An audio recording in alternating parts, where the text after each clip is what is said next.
d'être là. Donc cette soirée a été organisée par le Colibri, et a été organisée suite à normalement la découverte. Je crois que c'est Charles d'entre nous qui avait diffusé l'information de ce que faisait Alexander. Et moi je suis tombée sur le site internet, donc déjà j'ai ouvert le site internet, je me suis dit tiens, le gouvernance organique, qu'est-ce que c'est? Puisqu'on est dans les Colibris, on travaille sur tout ce qui est la gouvernance, on essaye d'utiliser des outils qui nous permettent voilà, d'être dans l'intelligence collective, de faire autrement, de vivre autrement, et de faire autrement, de s'organiser autrement.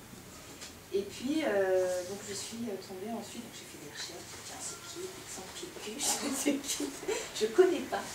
Et je suis tombée sur une vidéo, et j'ai vécu sa vidéo, et tout simplement, ça a été physique, c'est-à-dire que quand c'était pas dans les mots, c'est tout de suite, ça m'a fait une montée de chaleur à travers le corps, et j'ai fait, mais qu'est-ce que...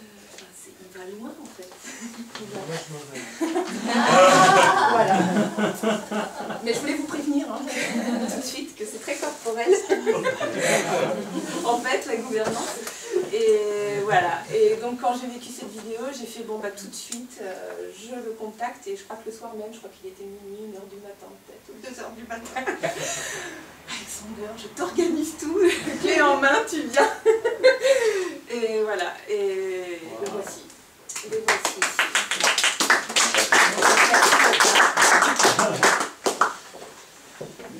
Voilà, voilà. Donc, je crois que je vais m'asseoir, non? Si ça vous gêne, vous me dites, comme ça je me lèverai. Pour cette conférence, donc, gouvernance organique, je vais vous le dire ça en 1 minute déjà. C'est un mode de gouvernance des organisations non hiérarchiques, en principe de collectifs, de oasis, éventuellement les entreprises de nouvelle génération, les entreprises, comme on dit, Opal Plus, pour ceux qui sont branchés, ils vont se reconnaître, qui est basé sur le tronc de la holacratie. Holacratie, qui connaît l'holacratie parmi nous? 1, 2, 3, 4, 5, 6 personnes. Donc holacratie, c'est un mode de gouvernance qui est assez avancé. C'est le stade après la sociocratie. Ça englobe plusieurs modes de fonctionnement en cercle, élection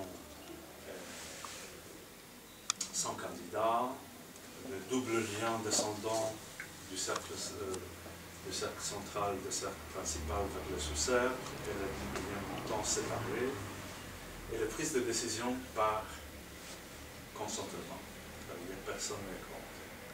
Dans la holacratie, on ajoute encore un niveau très important, qui est structuration de gouvernance par la raison d'être de l'organisation. Et là, deuxième élément, c'est les tensions.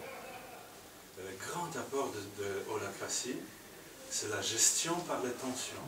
C'est-à-dire, jusqu'à maintenant, les tensions étaient de grands ennemis de l'organisation. Et ce qu'ils ont découvert dans la holacratie, que non seulement on n'est pas obligé de les mettre sous les tapis ou de les subir, mais qu'on peut les utiliser comme la nourriture, comme l'énergie de transformation et de guérison intérieure pour l'organisation et pour les personnes qui la composent. Donc évidemment, tout le monde sait que voilà, 26 000 personnes inscrites au MOOC de Colibri pour comment créer l'Oasis. Vous êtes sûrement au courant de ceci. Un grand mouvement de gens qui veulent s'installer dans des collectifs dans l'Oasis. Et la réalité qui pète aux yeux, c'est que 90% voire plus de ces collectifs ne tiennent pas à cause des tensions humaines qui deviennent carrément insupportables. Donc, ici, un grand apport de holacratie, c'est le traitement des tensions comme des outils qui permettent de transformer sur le champ des tensions, et au lieu de supporter, au lieu de se sacrifier pour le bien du collectif, on peut, à partir des niveaux de holacratie, les utiliser, les chercher, d'en faire des amis pour qu'elles deviennent un moteur de transformation qui nous apporte deux choses essentielles. Premièrement, l'information de ce qui serait à modifier. Deuxième, l'énergie pour le transformer, pour la transformation. Voilà, ça c'est holacratie. Le grand problème de holacratie, c'est qu'elle est, comme elle est sortie du milieu de l'entreprise, elle a un peu la mentalité de l'entreprise, à savoir qu'on s'occupe uniquement de l'organisation, on s'occupe uniquement de l'entreprise, et tout ce qui est personnel est complètement relégué en dehors de l'organisation. Il y a un souci permanent de discernement. Est-ce que le problème est un problème? Est-ce que la tension est une tension organisationnelle ou est-ce que c'est le problème de Paul ou Jacques? Et si c'est le problème de Paul ou Jacques, dehors, vous le réglez ça en dehors de l'organisation. Or, dans une oasis ou dans un collectif où les gens vivent ensemble, c'est absolument pas possible, puisque la dimension personnelle se mélange profondément avec la dimension organisationnelle.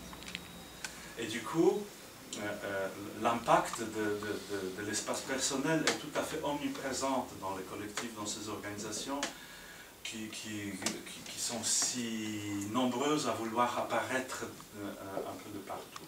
Et là, gouvernance organique apporte trois apports fondamentaux par rapport à l'holacratie. Premièrement, l'holacratie ne s'occupe pas du tout de savoir, disons pas du tout, elle s'en occupe, mais pas de manière fondamentale, structurelle, si le rôle que vous avez joué dans l'organisation vous correspond profondément. Est-ce qu'il vous exprime? Est-ce qu'il vous branche sur le meilleur de vous-même?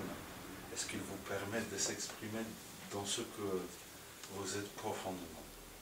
Ça, c'est votre problème personnel, ce n'est pas le problème d'organisation. Vous avez juste à remplir votre redevabilité. Et puis, c'est tout. Vous le faites de manière indépendante dans le cercle dans lequel vous êtes maître, où l'ensemble du cercle est souverain par rapport au restant de l'organisation. C'est ça qui fait que l'aspect hiérarchique disparaît.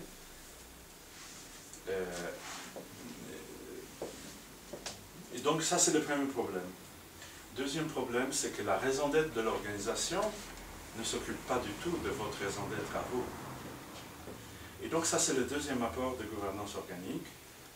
Dans la gouvernance organique, il y a le souci. Le premier souci de gouvernance organique, c'est un accord parfait entre ce que vous allez faire et ce qui vous êtes.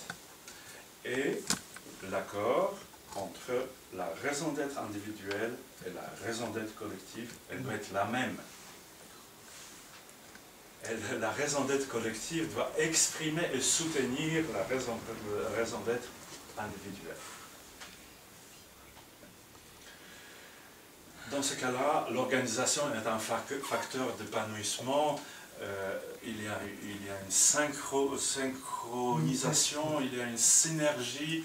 Je me développe intérieurement en développant l'organisation et vice-versa, l'organisation, ce développement me développe. Il y a une cohésion, une unité parfaite entre ces deux éléments. Et encore, le troisième élément, c'est la prise de décision par consensus cette fois-ci. Ce n'est pas seulement le consentement, dans lequel on prend la décision quand personne n'est contre. Ici, on va plus loin. On va par la prise de décision par consensus. Et nous avons deux méthodes de prise de décision par consensus. La première méthode, c'est la consensus sans compromis.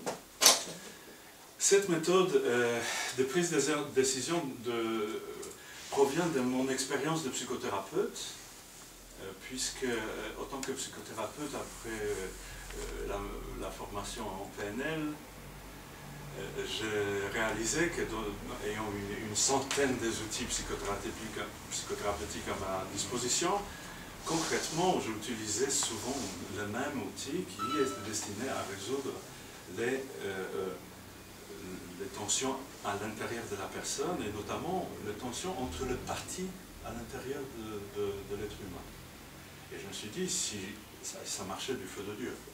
J'ai vu vraiment à maintes reprises que les personnes vraiment tendues à l'intérieur retrouvaient leur harmonie, retrouvaient leur accord intérieur, leur unité.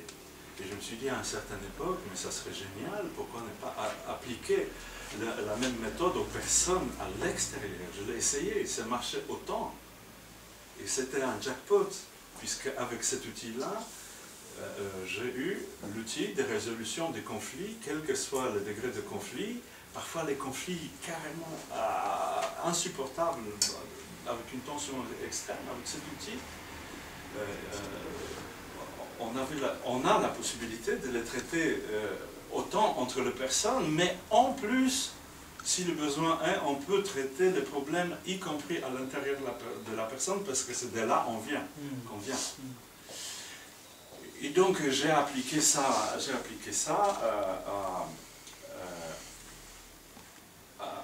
au groupe, aux entreprises, et ça marchait du feu de Dieu. Et donc ça a permis bon, je vais le développer plus tard dans la conférence. En tout cas, on a un outil, une procédure claire, nette, et quand on l'applique, ça marche à tous les coups, permettant de donner une entière satisfaction à tous les protagonistes de la prise de décision. Et ça, c'est le premier niveau. Et après, il y a un niveau encore supérieur, qui est le niveau de prise de décision par l'unanimité connectée. Ça, c'est un outil de prise de décision que nous avons découvert. L'unanimité, comment? Unanimité connectée. Connectée. Voilà. Ça, c'est la clé de voûte de la gouvernance organique. Cette clé de voûte résulte de la prise de conscience suivante, que quand on est en accord profond avec soi-même, quand on est en accord avec notre raison d'être, nous rentrons dans une sorte de vibration, dans une sorte de présence, et dans le lien entre les personnes qui sont dans le même état, qui permet une émergence d'une intelligence collective,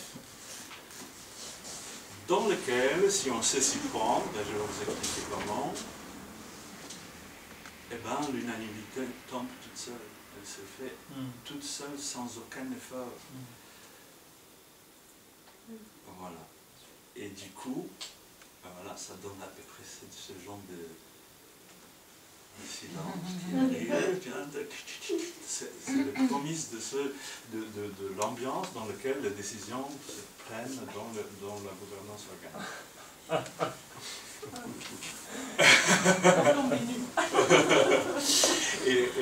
Et donc, les grandes découvertes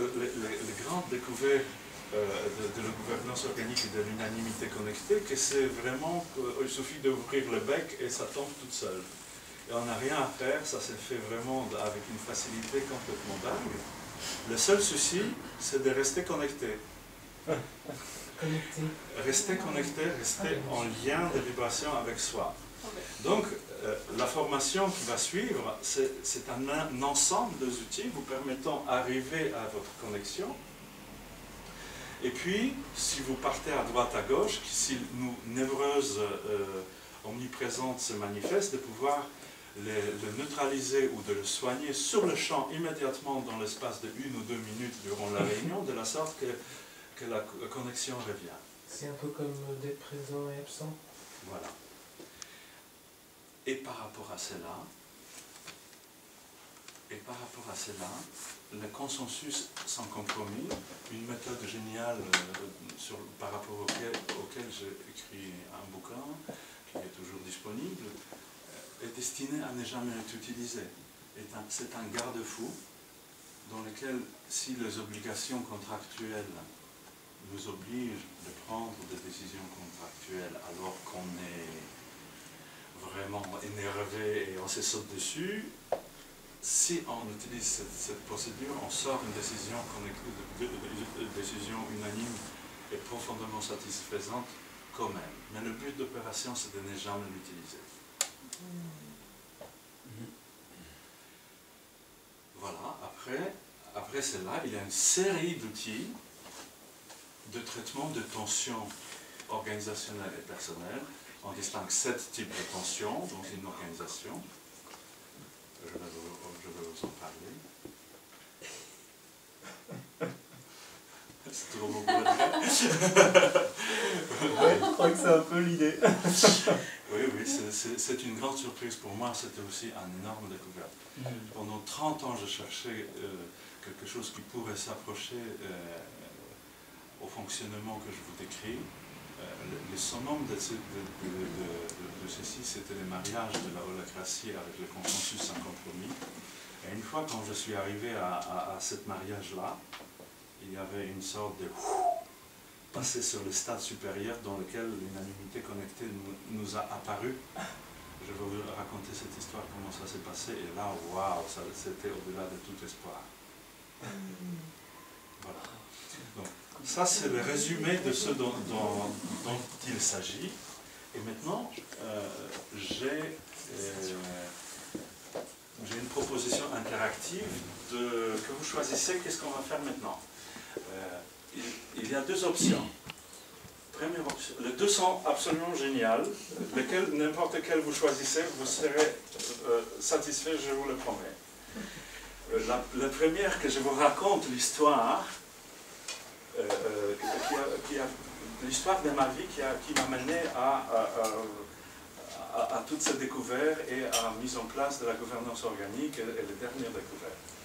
Ça, c'est la première option. Deuxième option, c'est, au lieu de raconter comment ça se passe, de faire une réunion de gouvernance organique, de rentrer en connexion et de traiter le sujet, raconter tous les éléments, quelque part sur la démonstration Vivre l'expérience. online. Ok, qui dit d'autres choses? On a du choix. Eh oui, allez. Ne prends pas parole. On peut faire les deux. Je peux faire d'abord l'histoire et après arriver à l'unanimité connectée. Alors, je ne vois pas de gens qui Tout me va en fait, donc pas de... On est connecté. C'est bon. J'aimerais bien savoir d'où tu viens, en tout cas. Ouais, oui, je veux savoir de quelle ville tu viens. Ok, bon ben voilà, faisons ça. Comme ça, on aura l'un et l'autre. Le consensus des compromis. Et voilà, ça c'est une sorte de consensus sans compromis. Donc, je te promets qu'à la fin, on va avoir la petite réunion de consensus de l'unanimité connectée.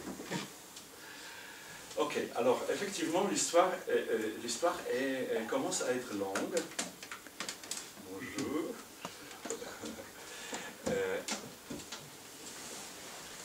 Puisqu'elle a commencé il y a 50 ans. Je n'ai pas l'air très vieux encore, mais l'histoire a commencé il y a 50 ans. En fait, quand j'avais 4 ans, nous habitions dans une magnifique maison où mon grand-père était gardien. C'était le tribunal, je ne sais pas quel tribunal, en Pologne, puisque je suis né en Pologne. Et ce vieux bâtiment est couvert de la vigne vierge. Et c'était énorme comme bâtiment. Cette vigne vierge était gigantesque. Et dans cette vigne vierge, logeaient de milliers de moineaux.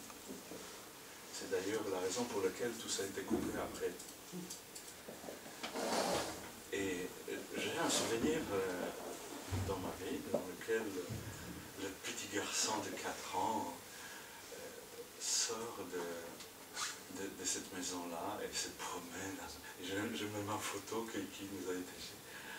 je me promène avec mon papa, un beau mec là, il devait y avoir une petite trentaine d'années. Il est beau sur cette photo-là. Et on est tous les deux vraiment. Et il y a des moineaux qui tournent autour de nous. Et en fait, ces oiseaux-là, sortant de leur nid, faisaient ces fameux nuages qui volaient dans le ciel. Et moi, le petit, je l'observais. Et c'était vraiment quelque chose d'absolument merveilleux. Comme excellent. Et 50 ans plus tard, je fais ça. Comme job. Mon job, c'est de faire ça, ce qui faisait les moineaux. Ça veut dire de faire de la sorte que sans intelligence aucune, on peut faire des merveilles ensemble sans aucune tension.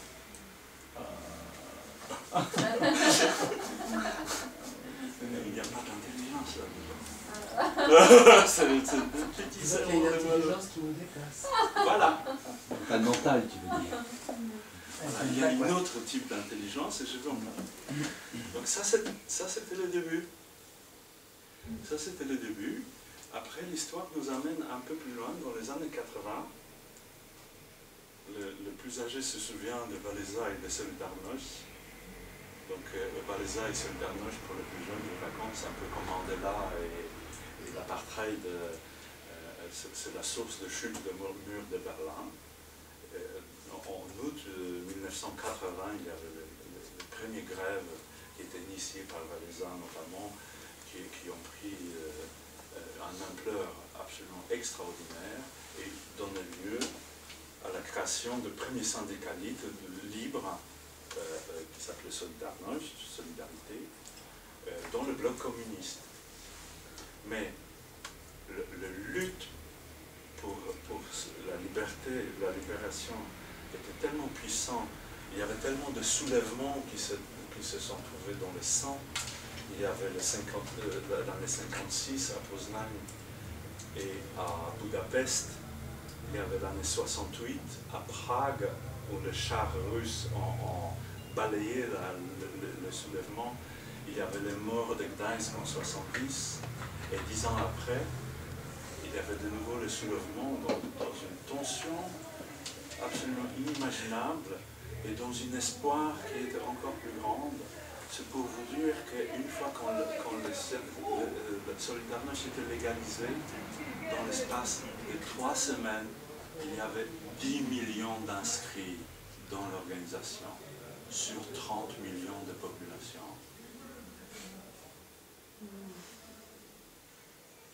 Ça veut dire, je vous laisse imaginer quel degré d'espoir était présent chez les gens pour massivement les uns et les autres rentrer dans une organisation qui était susceptible de pouvoir retrouver la liberté. Évidemment, j'étais là-dedans, comme tous les autres.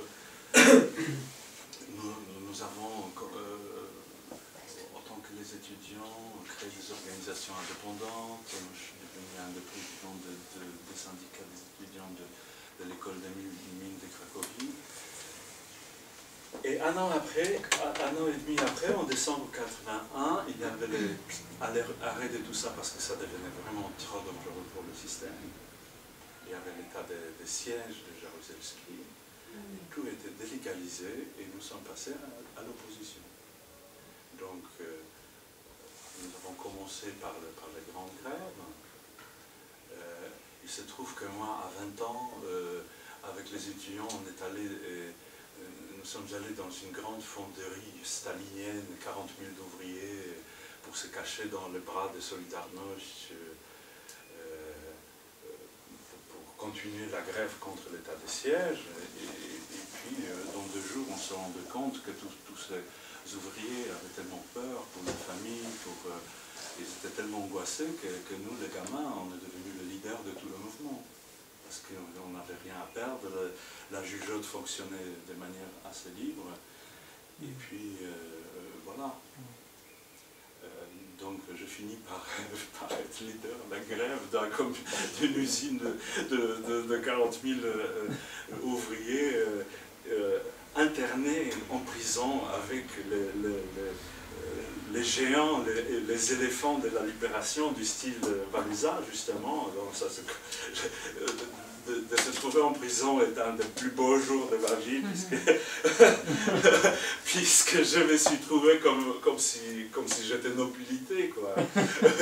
Je me suis trouvé confirmé par le pouvoir en place que ce que je faisais avait suffisamment de valeur pour me mettre en prison. C'était absolument fantastique.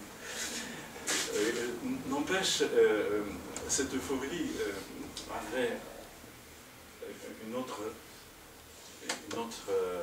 facette, puisque une fois sorti de prison, nous avons continué la lutte, et je me suis trouvé face au char et au Kalachnikov, face au risque de mort, parce qu'il suffisait d'une balle, ils étaient réels. Et là, il intervient un deuxième moment fondateur pour la gouvernance organique. Je refuse de donner ma vie contre quelque chose. Je me dis, je ne vais pas mourir pour ça. Et je me suis dit, mais pourquoi je veux mourir? Qu'est-ce qu'il vaut la peine que je meure? Les toilettes sèches? Je veux donner la vie. Là, je vais à la manif, et là-bas, je veux donner ma vie. Mais pourquoi je veux donner ma vie? Comment je peux savoir pourquoi ça vaut la peine de donner ma vie? Et voilà. Face à cette tension, vous voyez l'émotion énorme. À ce moment-là, c'était la question de la vie, de la mort. Je me suis posé la bonne question. Comment savoir quelle est ma raison d'être? Sans quoi, je ne suis plus.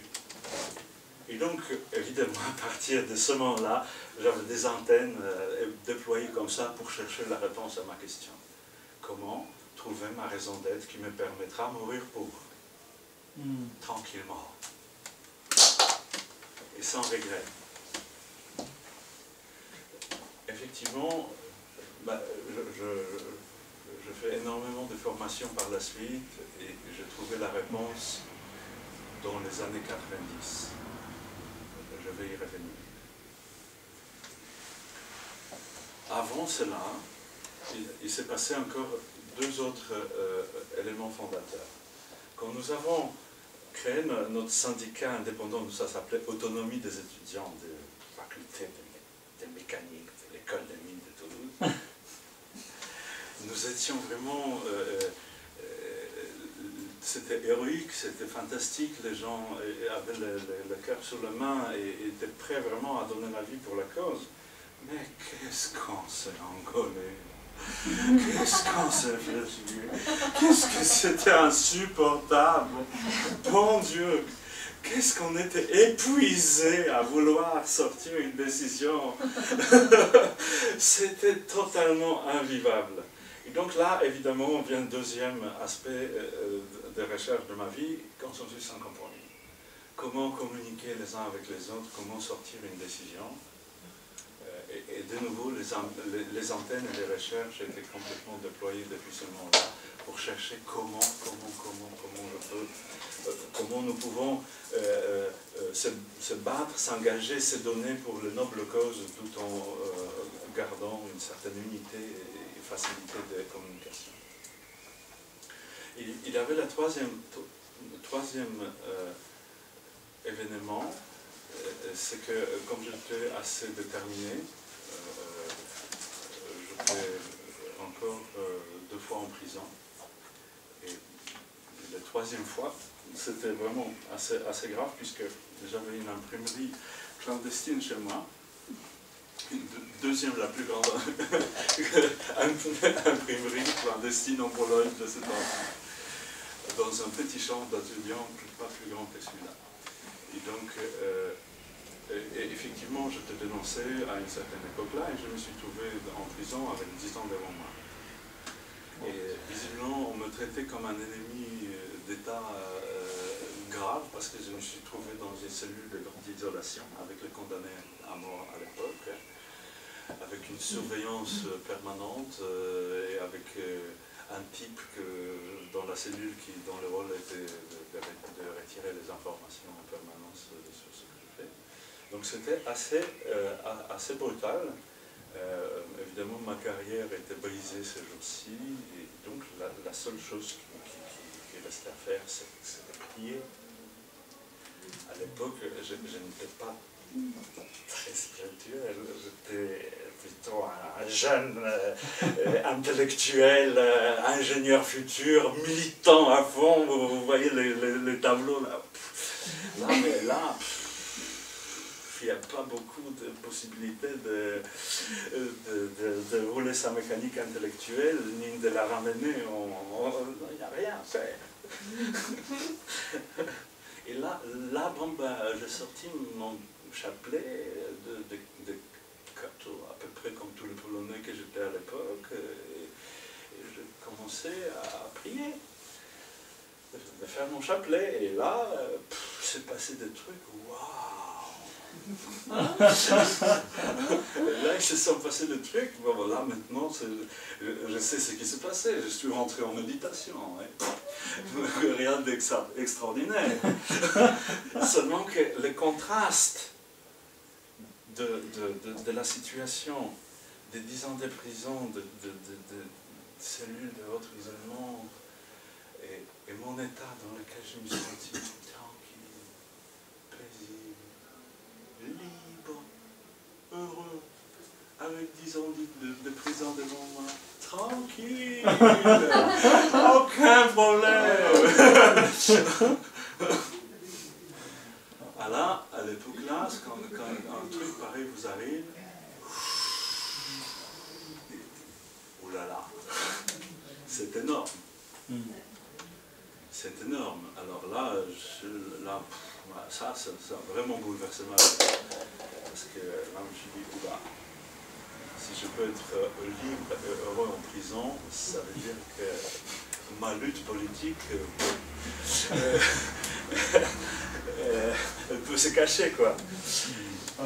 Et du coup, j'ai commencé à explorer le côté spirituel. À l'époque, je pensais carrément que la grâce de Dieu me tombait dessus, que voilà, une élection particulière me destinait, et que là, il faut répondre à l'appel de Dieu, quoi.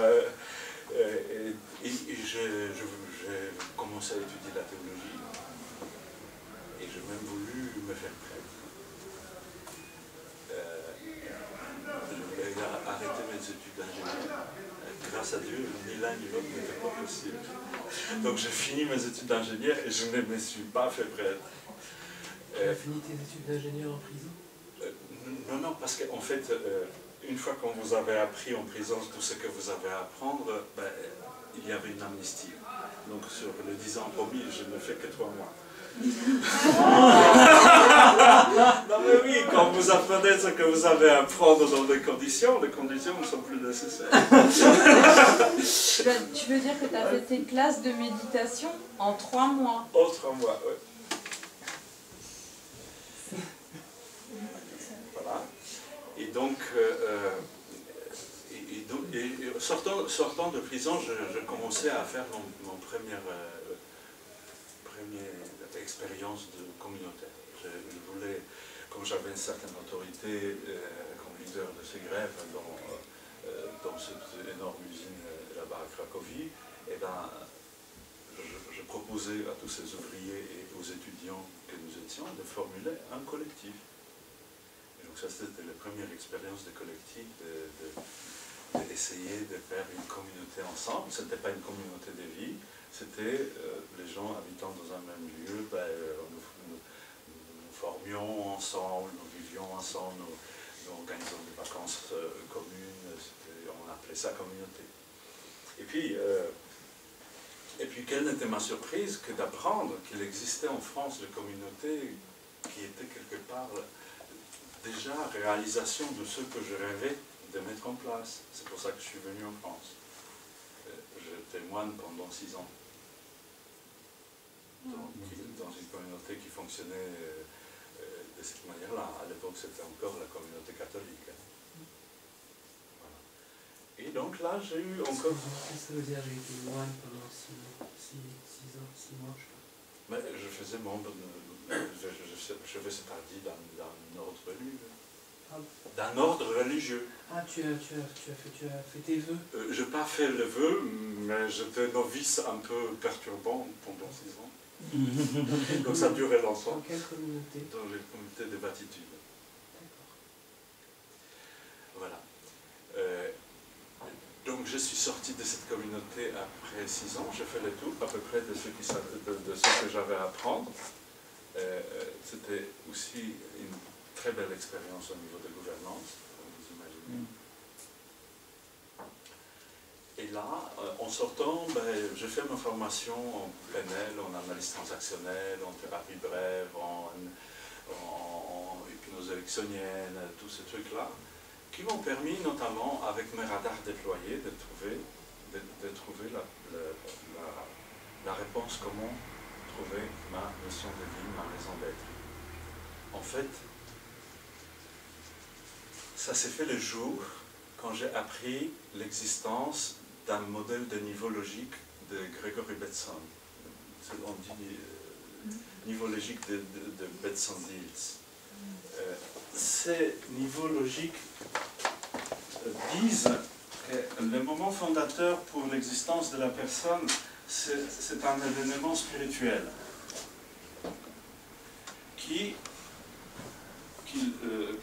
événement spirituel crée une identité. Et l'identité, quand elle est créée, elle déploie les croyances cohérentes avec cette identité.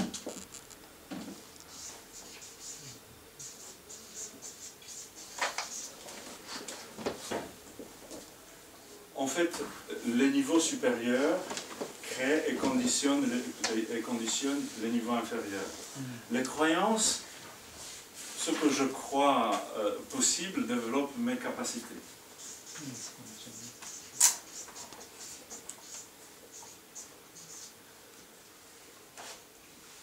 Capacité déclenche les actions. Et mes actions créent mon environnement.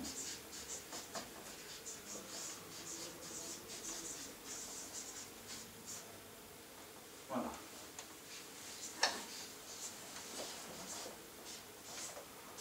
Des valeurs? Valeurs sont là. Avec les croyances? Oui, valeurs, c'est des croyances. Et donc, ce jour-là, j'ai compris qu'il suffit de trouver l'expérience spirituelle. Mais qu'est-ce que c'est l'expérience spirituelle? Je me disais, mais attends, c'est gentil de dire que c'est... Mais c'est quoi l'expérience spirituelle? J'ai fait une hypothèse à l'époque que l'expérience spirituelle, c'est un moment le plus heureux de ma vie. C'est un peu comme mon histoire de prison. C'est un moment qui vous tombe dessus et où vous êtes ultra heureux sans savoir vraiment pourquoi. Parfois vous savez pourquoi. Mais c'est un moment qui marque votre vie. Comme vous le savez déjà, j'ai découvert que j'avais 4 moments dans ma vie qui m'ont marqué, ce dont je viens vous parler. C'est elles qui ont fait de moi ce que je suis et ont développé les croyances qui sont désormais les miennes. Hein? Le radar étant déployé, ont développé la capacité que je vous partage maintenant. Et vous allez me voir en action et l'environnement organique maintenant est en train de se créer un peu de partout. Et quelle n'était ma surprise après des années, parce que je suis devenu fan, bon, je développais toute une procédure que je maintenant utilise depuis 20 d'années et que cette procédure sera appliquée durant la formation qui commence demain, qui nous permettra de découvrir la raison d'être individuelle, de voir l'expérience spirituelle, de découvrir les identités, de découvrir les croyances. En gros, c'est un package que depuis 20 ans que j'utilise cette méthode, j'ai affiné, j'ai développé, j'ai déployé. C'est vraiment quelque chose de très précis qui, à la fin du procédure, vous permet de déployer une vision de vie qui résulte de ma vibration d'anecdote, de mon expérience spirituelle. Vision de vie qui émane de ma vibration, c'est quelque chose de légèrement, parfois beaucoup différent, de patchwork de bonnes idées écolos, spi et machin qu'on se fabrique pour avoir une vision du monde. Parfois, les gens ont de grosses surprises pour voir que ce qu'ils sentent vraiment, ce qui leur fait vibrer, amène à une vision du monde toute particulière et pas nécessairement telle qu'ils avaient jusqu'à maintenant. En tout cas, quand ils déploient cette vision-là, la banane est comme ça. Et donc, non seulement cette vision de vie va dans le travail que nous faisons jusqu'à développement du projet professionnel en rapport avec cette vibration-là, et c'est ça le but. Hein, vous vous rappelez au début, le rôle dans l'organisation correspondant à la raison d'être individuelle. Donc, projet professionnel individuel se traduisant en rôle particulier dans une organisation.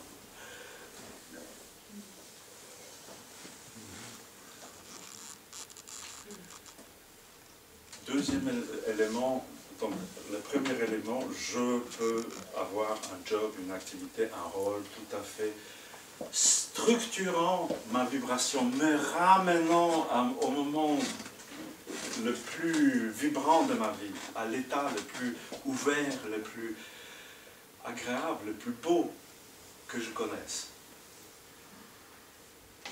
Le deuxième élément, c'est une fois que j'ai déployé la vision de vie, je sais quelle est ma raison d'être. Je sais qui je suis. Ça veut dire qu'elle me permet de distinguer de ceux qui ont la même raison d'être de ceux qui n'ont pas la même raison d'être.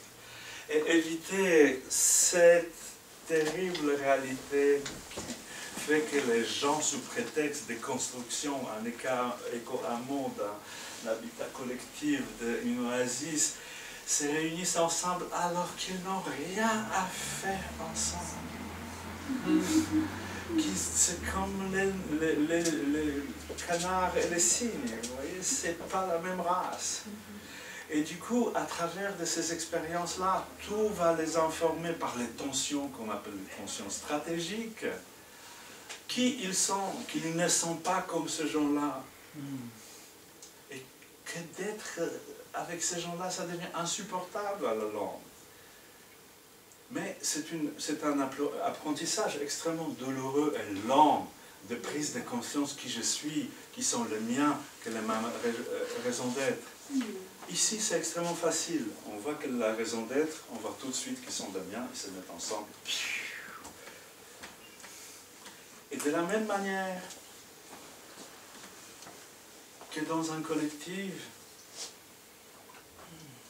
dans lequel il n'y a pas de l'accord sur la raison d'être et il y a des tensions stratégiques, tout est bonne occasion pour que ça pète. De la même manière, dans un collectif qui est harmonisé au niveau de la raison d'être, tout est bon pour s'harmoniser. Il n'y a aucun obstacle. Tout finit par s'arranger. Ce que tu appelles la raison d'être, ça pourrait s'équivaloir à la clarté de l'intention. Pas nécessairement l'intention fondamentale, mais au fond, tout le travail sur la raison d'être sert à me ramener à qui je suis, à mon état de connexion. Cet état de connexion, il est souverain. La raison d'être, la structure du collectif, la mission de vie, c'est comme un coucou qui tire un planeur. Une fois quand je suis arrivé, j'ai plus besoin de vision, j'ai besoin de rien. Je suis souverain, je suis. Tu peux concevoir que si tu es souverain, chacun l'est. Absolument. Donc il y a à ce moment-là les gens avec qui tu as quelque chose à faire et les gens avec qui tu as quelque chose à faire. Tu peux avoir quelque chose à faire avec chaque être vivant. Absolument. Et seulement que, évidemment, ça nous amène à une unité organique de l'univers. Et j'appelle ça, entre les initiés, l'unité orgasmique de l'univers. Parce que dans ce stade-là, c'est ce qui se passe. C'est plutôt de l'ordre de l'orgasmie du cœur. C'est un état orgasmique profond. Et pour que l'unité puisse... L'unité a ça de particulier, que c'est une synthèse des contradictions. Pour unir, il faut séparer. Pour unir, il faut séparer. Et moi, je crois que pour moi, en tout cas, ma croyance, c'est que pour unir, j'arrête de croire que je suis séparé. Et pour arrêter, pour pouvoir croire que je suis non séparé, il faut expérimenter l'union. Et pour expérimenter l'union, il faut expérimenter la séparation. Comme yin et yang, tant qu'ils ne sont pas identifiés, ils ne peuvent pas s'attirer pour s'unir. Ah, ça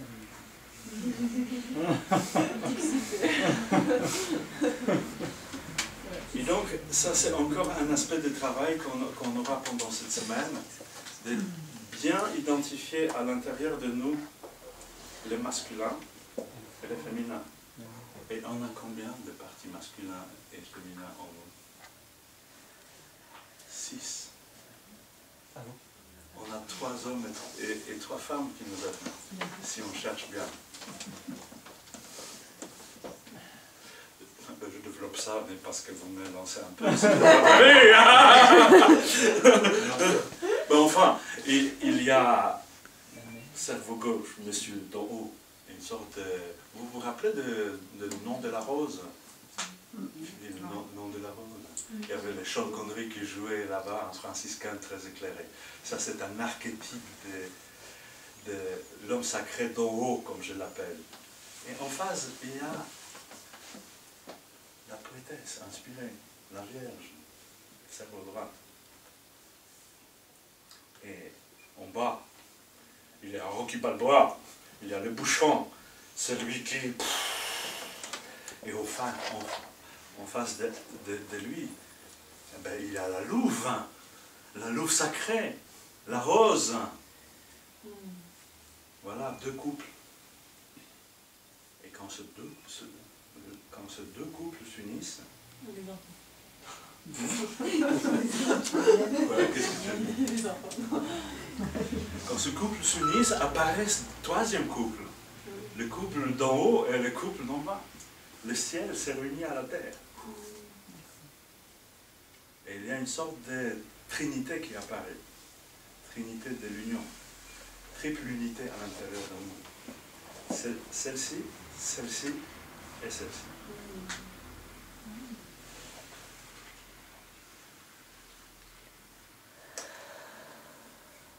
On apprend à identifier les parties en nous. Ils se manifestent, figurez-vous.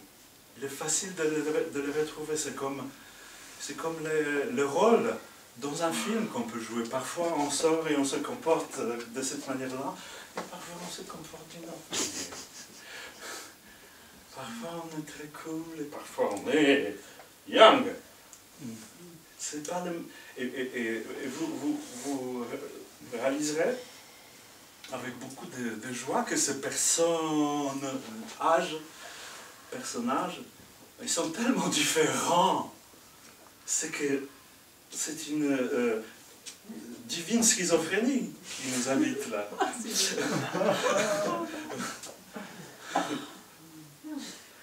Savoir la distinguer, savoir avec qui on a affaire, qui est en manette, qui agit, mais c'est une libération intérieure extraordinaire.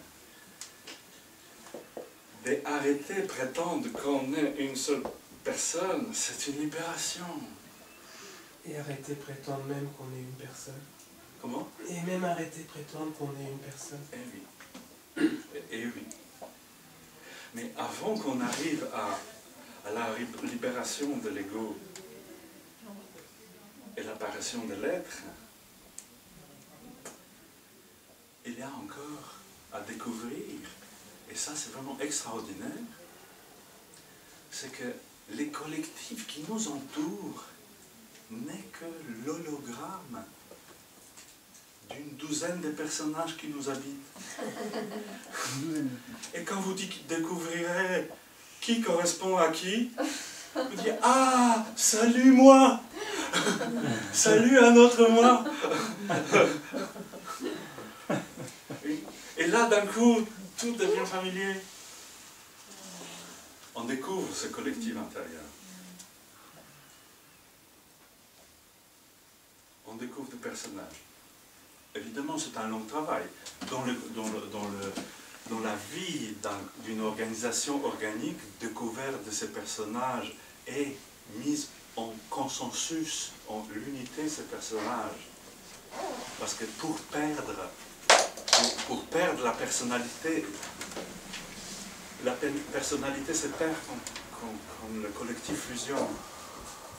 Quand ils sont tellement uniques, il n'y a plus ni l'homme ni femme, il y a la fusion de deux. C'est pareil dans le processus intérieur.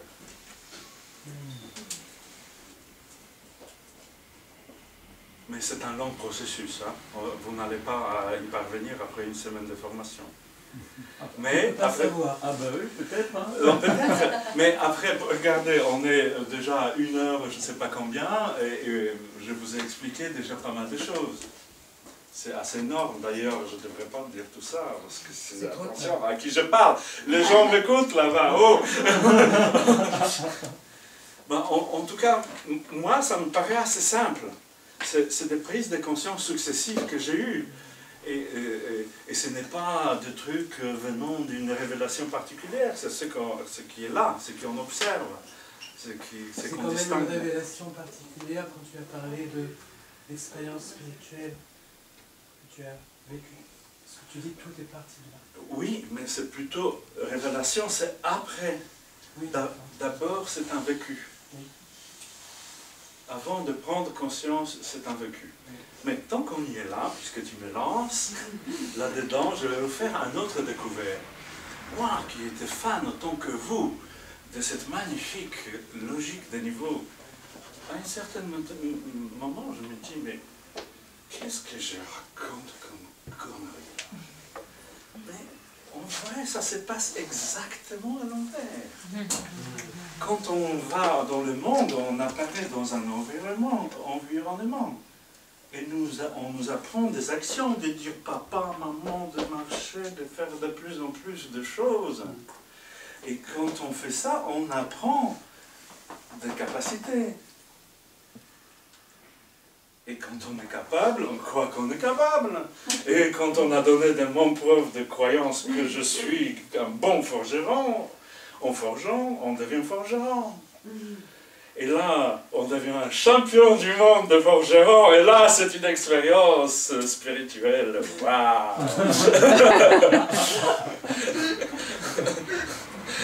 Pas forcément. Certains n'y arrivent pas. Hein. Je crois qu'il y a beaucoup de gens, si on part dans l'autre sens, oui. Je crois que la plus grande partie de la population mondiale, si on part de l'autre sens, elle arrive bien à une fonction, forgeron, ou homme d'affaires, ou balayeur, peu importe, mais si elle part de cet endroit, c'est pas nécessaire qu'elle arrive à l'expérience spirituelle dans cette vie. Oui, exactement. Incapacité. Non, parce que s'il n'y aura même pas la recherche de l'expérience spirituelle, puisqu'il y aura la satisfaction d'être comblé par la comment ça s'appelle, la satisfaction d'être le meilleur forgeron du monde. Oui. Mais je pense que c'est plutôt l'illusion de la satisfaction. Oui, mais ça c'est un jugement. Là je suis tombé dans les jugements. Effectivement, si vous me demandez, moi je vais dire que cette expérience spirituelle, c'est une expérience spirituelle un peu entre guillemets. C'est une sorte de l'expérience. En fait, ayant découvert ça, mais finalement le deux sont vrais. Et en fait, ça donne une découverte que, en fait, ces identités-là, c'est une sorte d'égo supérieur selon Freud qui dit qu'il est le résultat d'une dépendance sociale. Alors que cet égo-là qui descend de l'expérience spirituelle, c'est une sorte d'ego, on peut dire divine, qui nous est quelque part destiné en profondeur, qui émane de quelque chose de profond. En fait, la différence entre une et l'autre, tiens, je vous donne la différence entre une identité et l'autre, c'est comme entre Isis et Vénus. Vénus, c'est celle qui monte d'en bas, et Isis, c'est celle qui descend d'en haut. Carrément indistinguable. Il faut avoir un fin discernement pour pouvoir ne pas se laisser prendre au charme de Vénus. Se laisser prendre, de toute façon, il faut faire un discernement. Pas se laisser prendre. Que ce soit par Vénus ou par Isis. Que ce soit par Vénus ou par Isis, il faut faire un discernement pour ne pas se laisser prendre. Oui. Et surtout, ne pas jeter Isis sous prétexte qu'on renonce aux superficialités de Vénus.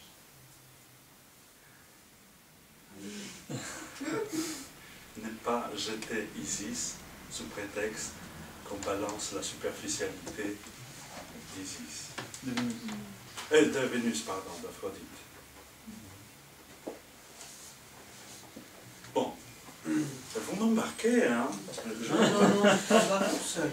Oui, je m'embarque tout seul. C'est vrai, mais je voudrais me déculpabiliser de ce fait-là.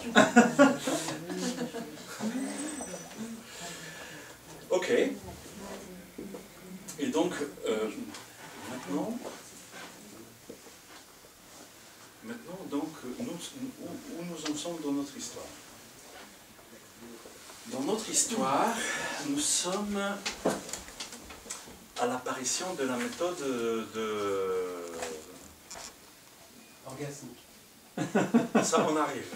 On n'y est pas encore, mon frère. Gouvernance orgasmique. On arrive. Je sais que tout le monde est intéressé par ça, mais on arrive. Là, dans le déroulement de l'histoire, nous sommes arrivés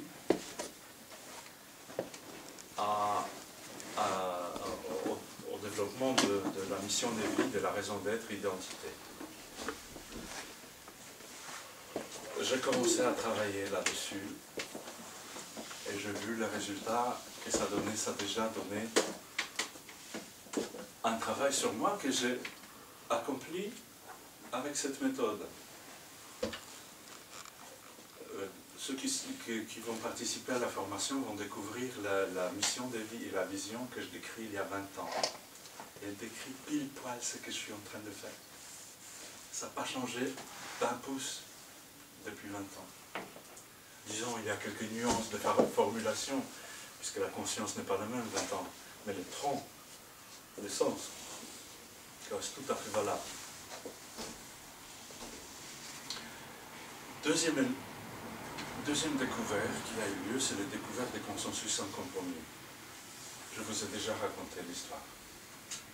C'est quand j'ai travaillé, après la sortie de la communauté, j'ai travaillé comme psychothérapeute pendant une dizaine d'années, en utilisant cet outil de réconciliation des parties, collectif intérieur, qui tire dans tous les sens. D'un côté, je voudrais être fidèle, de l'autre côté, je voudrais être libre. C'est ce personnage-là qu'on peut réconcilier grâce à la méthode de consensus sans compromis. Et donc, pendant un temps, je travaillais dans mon cabinet avec ces outils de réconciliation intérieure, puis je l'ai appliqué à l'extérieur et effectivement ça donnait une chose assez extraordinaire. Puisque j'ai réalisé une chose assez incroyable.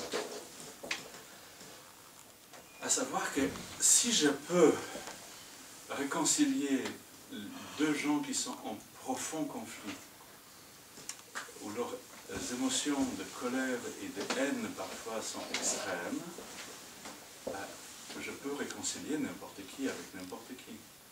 Ça veut dire que je ne peux mettre en accord n'importe n'importe qui, par exemple le vendeur et l'acheteur. Et j'ai découvert que ça, c'est une méthode de vente. Et à l'époque, je me suis dit, waouh, je vais faire une fortune avec.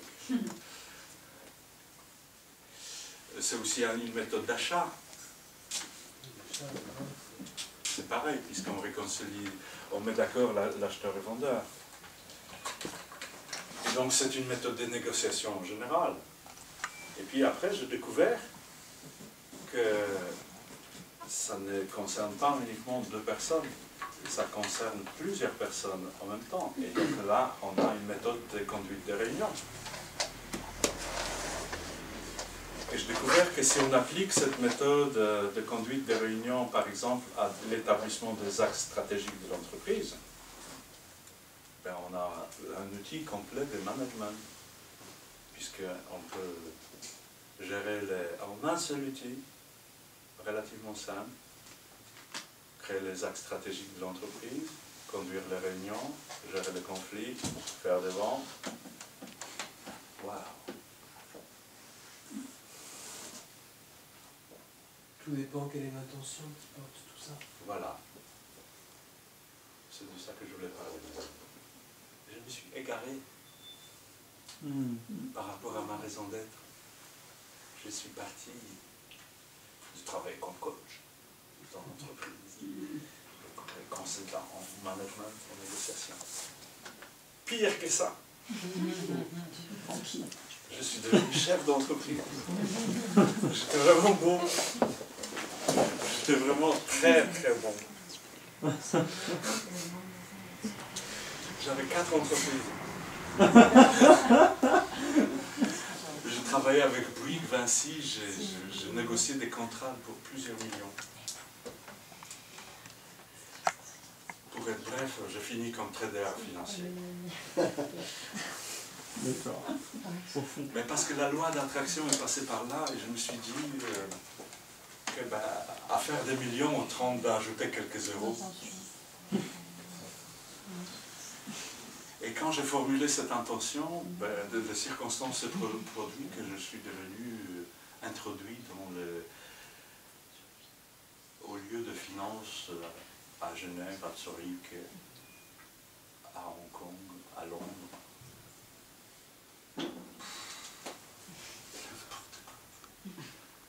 Heureusement, à la fin, je fais une grosse faillite. Grosse faillite. En fait, je me suis arrangé. Il y a dans mon collectif, à l'intérieur de moi, j'ai un personnage qui est mon meilleur ami du monde, qui est mon saboteur.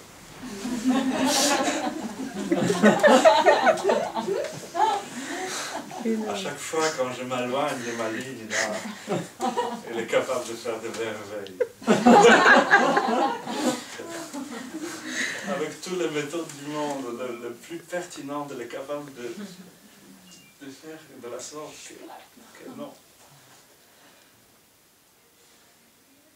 Et à ce stade-là, c'était une grande période de purification, puisque de contrats avec 9 euros derrière, je suis arrivé au RSA. Et là, la France. comment? Et vive la France. Voilà, c'est déjà très bien. C'est déjà très bien. Et comme j'étais quelqu'un de vaillant, avant que mon entreprise dépose le bilan, j'ai épuisé gentiment toutes les ressources possibles et imaginables pour pouvoir sauver cette entreprise. Alors quand je me suis trouvé en faillite, il n'y avait plus aucun ami, aucune utilité, pas un rang qui demandait, parce que tous les rangs à qui demander étaient déjà demandés et donnés avant. Tous les quoi? Tous les deux. L'argent. Toute l'aide que j'ai demandée pour me soutenir, pour m'en sortir, alors que ça coulait, j'ai déjà pris. Je me suis endetté encore à droite, à gauche chez les amis, j'ai déjà tout pris en leur expliquant que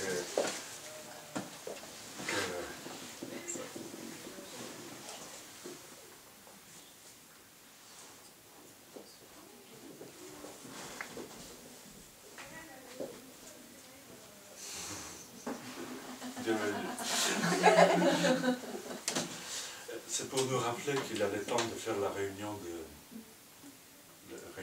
d'unanimité connectée. J'ai fini mon histoire. C'est une fois qu'en étant en RSA, j'ai écrit mes deux bouquins et que ça n'a pas du tout marché, puisque c'était...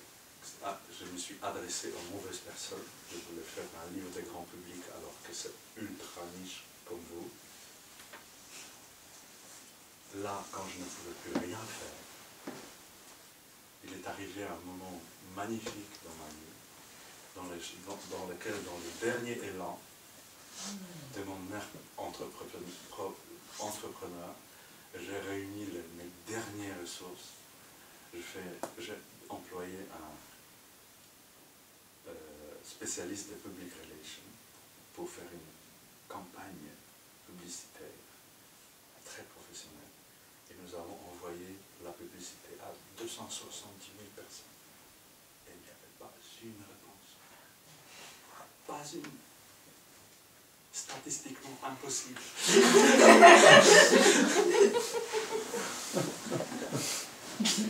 Statistiquement impossible. Alors là, je me suis dit, d'accord, là maintenant, je comprends. Désormais, je suis autorisé à ne rien faire. De toute façon, quoi que je fasse, c'est pas la peine.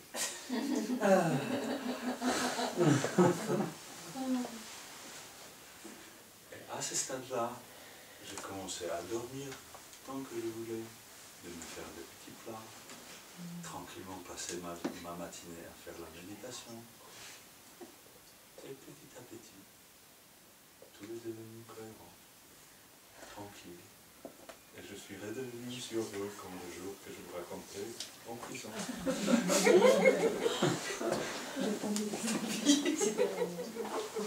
fait, la prison a duré plus ces 3 mois. Et puis, à partir de ce moment-là, tout commençait à devenir fluide, tranquille, enfin normal. Normal selon la norme profonde. Ben, il se trouve que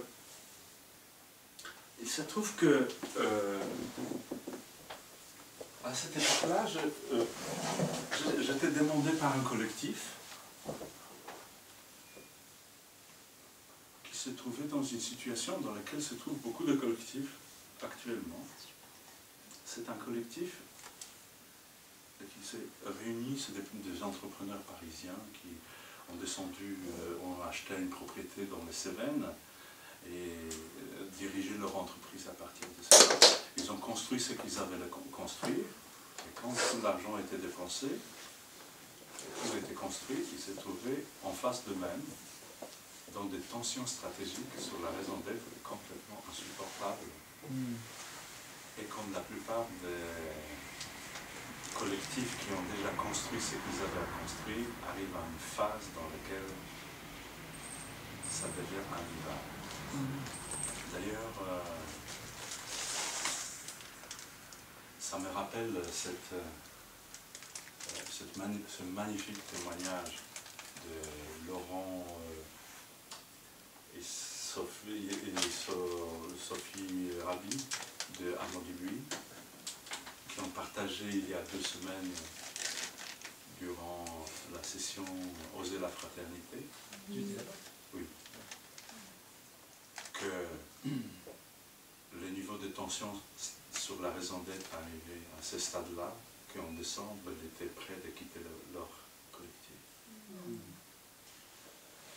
Quand vous voyez le partage de gens qui reviennent de Auroville, ça ne parle que de ça. Ça veut dire, une fois qu'on l'idée qui réunit, une fois la raison d'être ponctuelle cesse de réunir les gens, il revient à ce qu'ils sont. Et là, ça commence à tirer dans tous les sens. Parce qu'il n'y a pas de travail accompli sur la raison d'être profonde de chacun. Et le besoin de prise de conscience de cette raison d'être se manifeste. Donc, oui. Tu peux donner un exemple de raison d'être? Oui, je vais te donner la mienne. J'ai pas osé.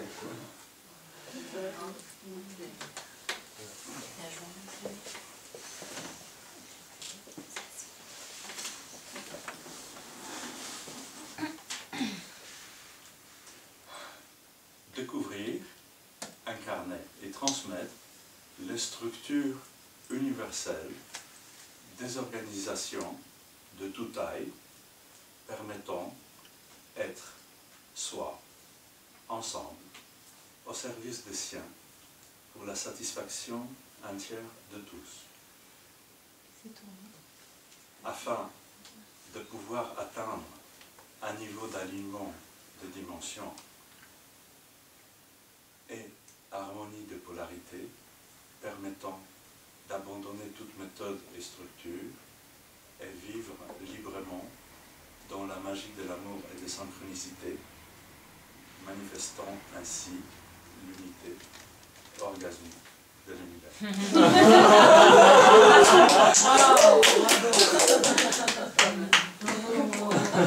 C'est un peu compliqué. Pas du tout. L'univers est compliqué. Voilà, ça c'est un développement qui est personnel. Après, dans un collectif, par exemple, nécessairement un collectif que moi je vais construire va graviter autour de ça. Un résumé des collectifs que nous sommes en train de mettre en place comme une oasis organique un peu modèle qui incarne ça, c'est un lieu dans lequel à Mirepoix, en Ariège, nous organisons déjà régulièrement des stages de la totale de la gouvernance organique, donc une formation de 1 semaine, celle qui va avoir lieu ici, mais qui est organisée systématiquement aussi là-bas. Donc qui regroupe l'ensemble des éléments nécessaires et suffisants d'un fonctionnement organique, ça veut dire complet, cohérent, d'une structure. Donc là, par exemple, condenser, le condensé de la raison d'être, ça sera être 24/24. Ça veut dire que ça présuppose la connexion à soi, ça présuppose le développement du projet professionnel qui permet d'être en permanence connecté avec soi, ça présuppose les relations hommes-femmes, familiales, qui sont basées sur la connexion, ça présuppose libération de tension de l'ego. C'est tout un programme, dans une sorte de concentré de 3 mots. Voilà, pour la raison d'être. Quand par exemple, quand on veut rentrer dans un projet collectif, est-ce que ça présupposerait que pour éviter ce niveau d'état de tension, tu aurais passé par toutes les étapes que toi tu proposes dans cette formation en fait? Oui. Ça veut dire il suffit de passer pour cette formation pour avoir une... Par exemple, si je veux faire une colocation avec Jean-Philippe, ce qui a été le cas... Non, ça n'a pas été de projet. Du coup, faudrait que... Tu crois qu'il faudra qu'on fasse la formation? Faudra. Et voilà pourquoi on n'a pas fait. Ce que te propose Alexander, c'est une possibilité parmi les milliers possibles. Je veux vous parler d'une possibilité. Une autre que celle-ci. Elle est vraiment très intéressante. Parce que c'est une méthode naturelle d'arriver à la prise de conscience de sa raison d'être. À une certaine époque, j'ai découvert une corrélation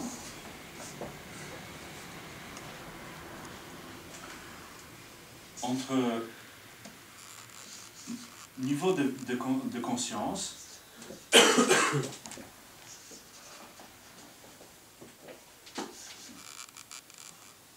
et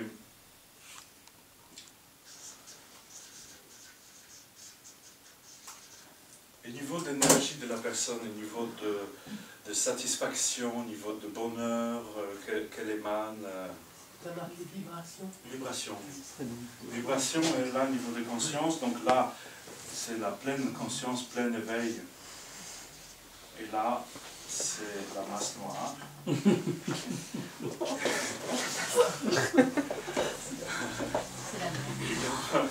Donc, j'ai découvert que cette relation, elle est comme ça.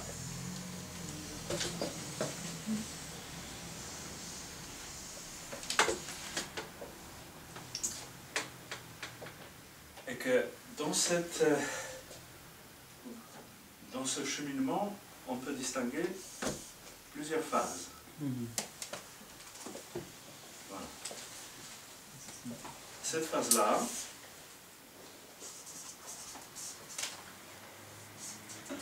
c'est la phase des conflits. C'est la phase dans laquelle la quantité de critères satisfaits pour la personne est tellement basse qu'on n'a que se révolter. En même temps, la conscience de ce qu'il me faut pour être heureux, elle est tellement basse que la personne cherche généralement à survivre. Et c'est son première et seule et unique préoccupation, et la seule critère satisfait, c'est survivre. Mais si ça est mis en danger, ça devient vraiment quelque chose d'insupportable. Ça déclenche l'état dépressif, l'état de colère, l'état d'agression. Qui a vu le film Antichrist de Lars von Trier, c'est l'étude sur ces états-là. Et donc, ces vibrations-là, elles donnent emprise à l'archétype de la victime. Quand on est dans cette vibration-là, dans ce type de conscience, dans ce type de raisonnement, on est victime de tous. Ça veut dire qu'on manifeste qu'on n'est pas capable de se donner quoi que ce soit. Il faut que ceux qui ont un niveau de conscience supérieur nous prennent en charge. Après, quand la conscience monte, on arrive à un stade dans lequel on commence à savoir tirer l'épingle du jeu et on commence à utiliser nos différentes capacités pour satisfaire de plus en plus de nos critères. Ça, c'est la zone de tension.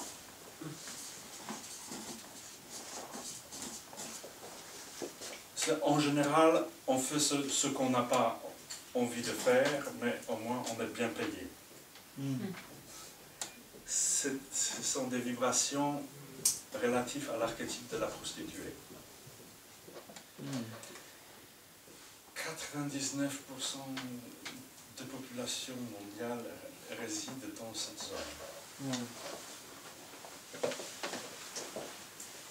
Et après, quand la conscience monte, il arrive un jour dans lequel la personne se dit « Non, ça suffit, j'en ai marre de faire ce que je n'ai pas envie, de faire ce jour pour lui, je vais créer une entreprise. » Ou je vais concevoir un collectif.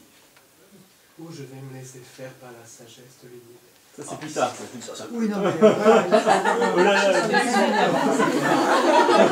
Mon frère, ne nous mélange pas de on n'en est pinceaux. pas là. Ça arrive bien plus tard.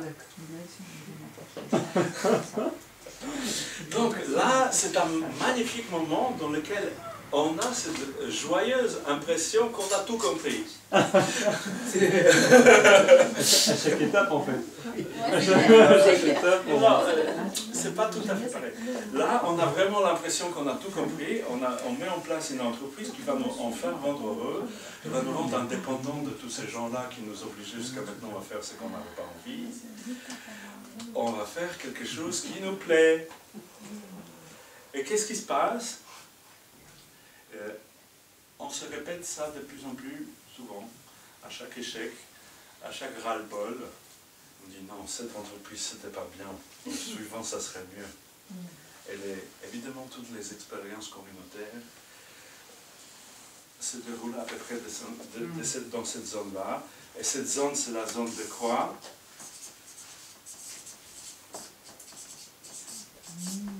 Du sabotage. C'est comme les entreprises. Dans lequel on arrive à un échec magistral d'une super bonne idée.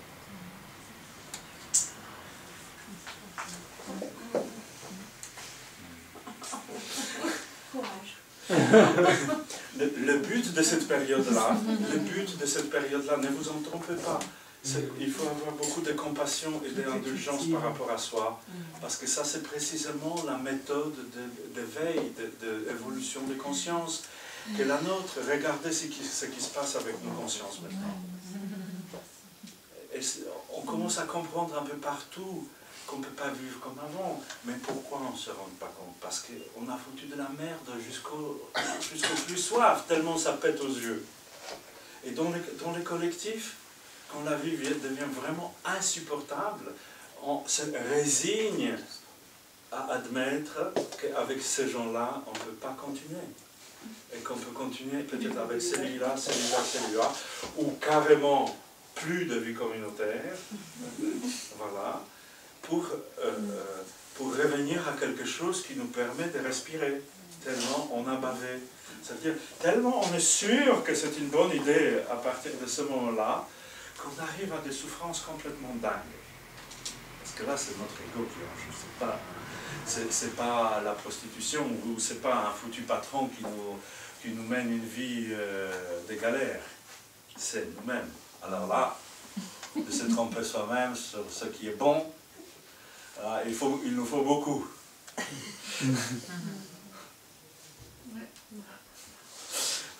Et bien la vie nous apporte beaucoup. C'est une longue période dans laquelle, regardez cette logique-là, nous apprenons, et c'est toujours la galère. Nous apprenons, et c'est toujours la galère. Comment? Et après, il se passe quoi alors? Et après, on t'abandonnerait ça. Et tout s'éclaire. On fait rien. Et à partir du moment qu'on a arrêté de tous ces efforts désespérés, tout se met à fonctionner tout seul. Les salades poussent sans qu'on les tire. Ils n'ont pas besoin de cela. Tout est déjà programmé pour le bonheur total. Et donc, pour atteindre la perfection, on n'a rien à ajouter, il y a juste à enlever nos bonnes idées sur ce sujet.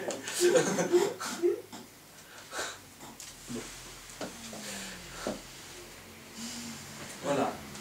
Et donc, ça, éventuellement, c'est un autre travail qui est proposé pour arriver à la conscience de la raison d'être. Elle est longue et douloureuse, mais relativement efficace. D'ailleurs, à la force de parler de ces graphiques, j'ai eu le flash un jour que ça correspond tout à fait, ce stade-là correspond tout à fait à l'histoire biblique des sorties d'Égypte. Que là-bas on faisait des briques pour le pharaon, mais au moins on avait ceci ou cela. Que là, avec les fanfares, on quitte l'ancienne vie, on passe la mer Rouge, et on est enfin libre de tous ceux qui nous faisaient de nous voilà, je vous rappelle que l'Abraham a envoyé sa propre femme, qui était sa sœur, dans les lits de Pharaon pour avoir quelques avantages. Je vois ça. Voilà. Et donc ça, ce qui se passe là-dedans, c'est la prise de conscience que pour rentrer dans la terre promise, ça veut dire de passer de l'Égypte jusqu'à Jérusalem, à peu près 150 km, peut-être plus. Bon, les distances qu'on peut passer en une semaine, comme par hasard. Et on passe pendant 40 ans dans le désert. On n'est pas obligé. Évidemment, on n'est pas obligé. On peut le faire en une semaine. On peut faire en une semaine. On peut faire en une semaine. Effectivement, si quelqu'un sait où est Canaan, où est la terre promise, qui connaît les chemins. Mais ce qui est paradoxal, c'est que, voilà, je ne voudrais pas blesser qui que ce soit, mais les spécialistes de guidance vers la terre promise me semblent d'être ceux qui sont les spécialistes de prolongation du temps pour y arriver.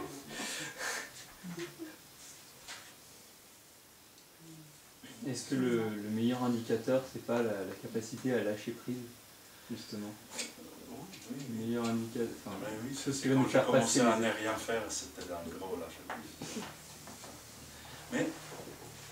Mais avant, pour ne pas être dans le joyeux espoir qu'il suffit de lâcher prise pour être clair, c'est pas nécessairement ça. Parce que si tu lâches prise, tu n'as pas conscience de qui tu es. Ça risque d'être un peu démasculanisé. Ça risque d'être une féminité répandue partout, sans que quoi que ce soit puisse structurer la personne. Il y a un déséquilibre vers les yin, vers la féminité, sans l'union structurante faisant de nous ce que nous sommes. Nous ne sommes pas des répandus des énergies, nous sommes des êtres très structurés et très individualisés, très uniques. Cette structure se manifeste en nous. C'est un travail d'orfèvre. C'est précis. Tout en étant juste une illusion de quelque chose. N'empêche, cette illusion, elle est très précise, très structurée. Tout en ayant une autre dimension féminine à l'intérieur de cette structure qui peut se répandre à l'infini. C'est des paradoxes. C'est des contradictions. Donc, d'une manière ou d'une autre, je crois qu'il faut nous arriver d'un côté à lâcher prise, mais de l'autre côté à observer la réalité suffisamment pour savoir qui nous sommes. Et vous voyez, dans ma raison d'être à moi, il y a d'abord cette structuration dans laquelle, une fois quand on a compris la structure et tout est bien aligné, là, on peut lâcher prise. C'est comme l'avion qui a atteint à une certaine hauteur pour pouvoir lâcher le coucou qui le tire, le mental.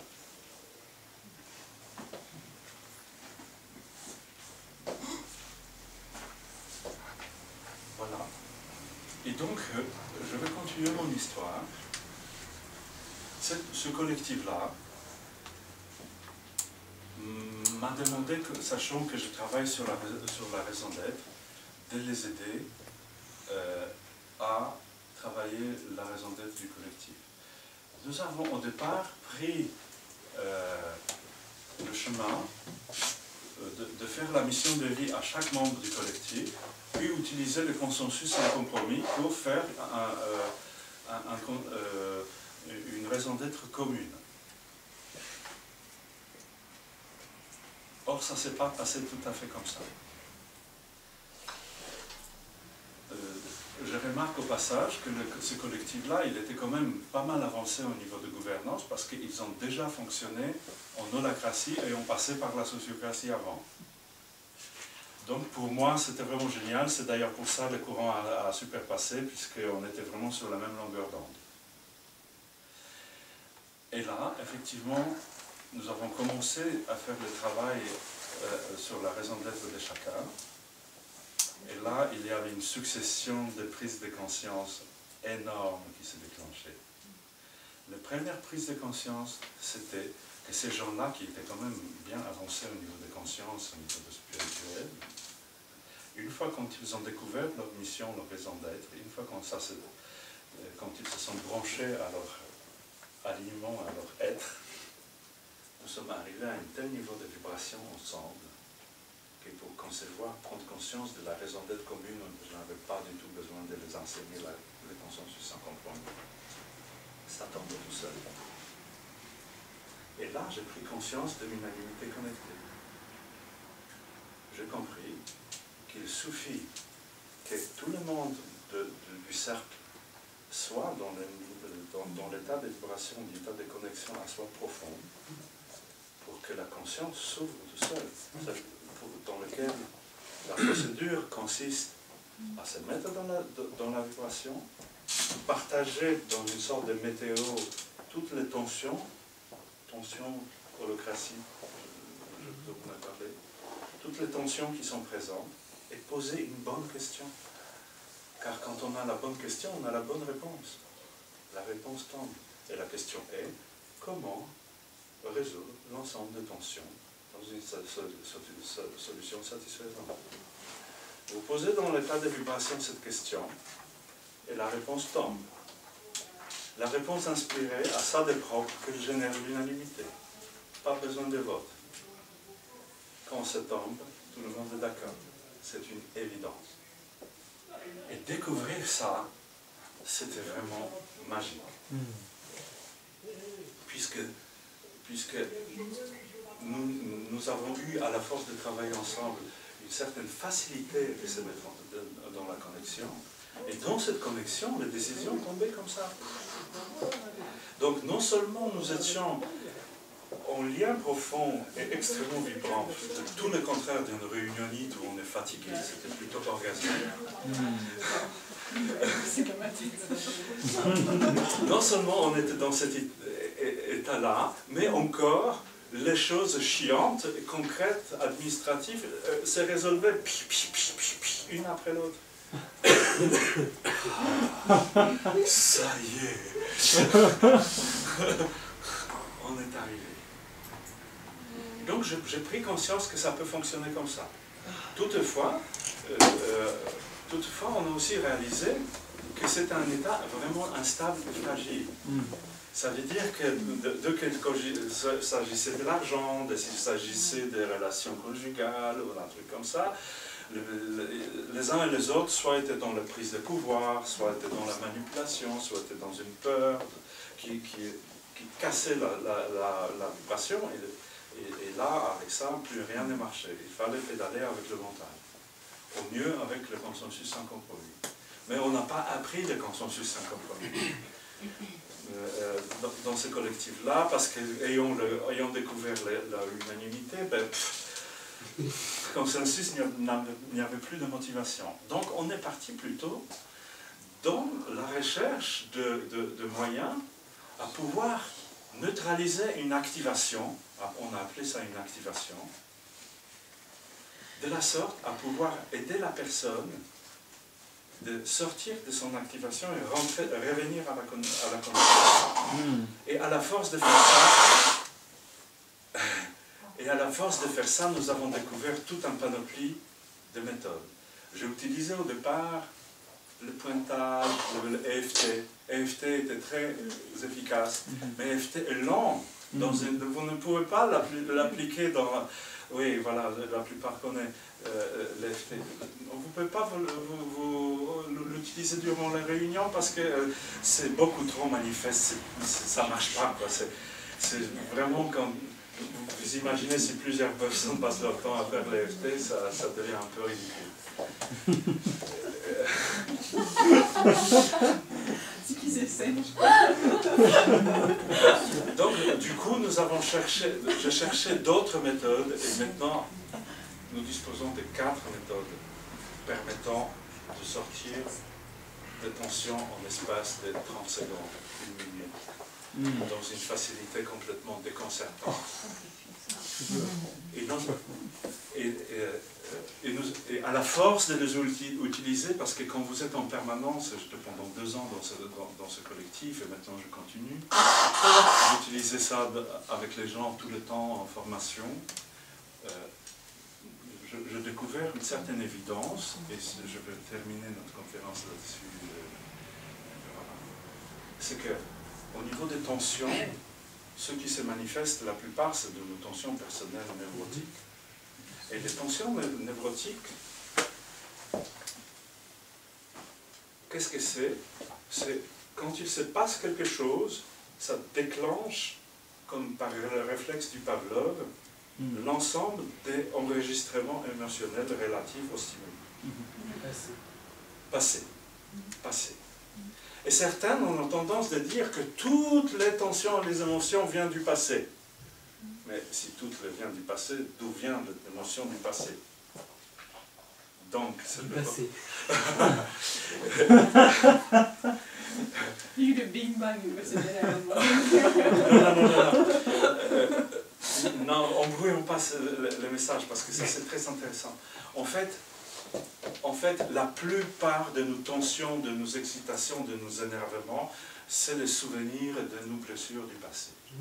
Mais, une fois qu'on a remarqué aussi qu'utilisant ces méthodes, vous pouvez très rapidement nettoyer tous les souvenirs. Au passage, l'organisation organique devient un lieu de guérison thérapeutique profond, mais comme bonus. Pas comme but. Il peut y avoir les communautés qui se réunissent dans le but thérapeutique. C'est tout à fait valable comme raison d'être, notamment. Mais, indépendamment de la raison d'être, ça peut être une entreprise, si on utilise ces méthodes, comme bonus, on a un nettoyage profond de mémoire émotionnelle, notamment celles qui nous activent.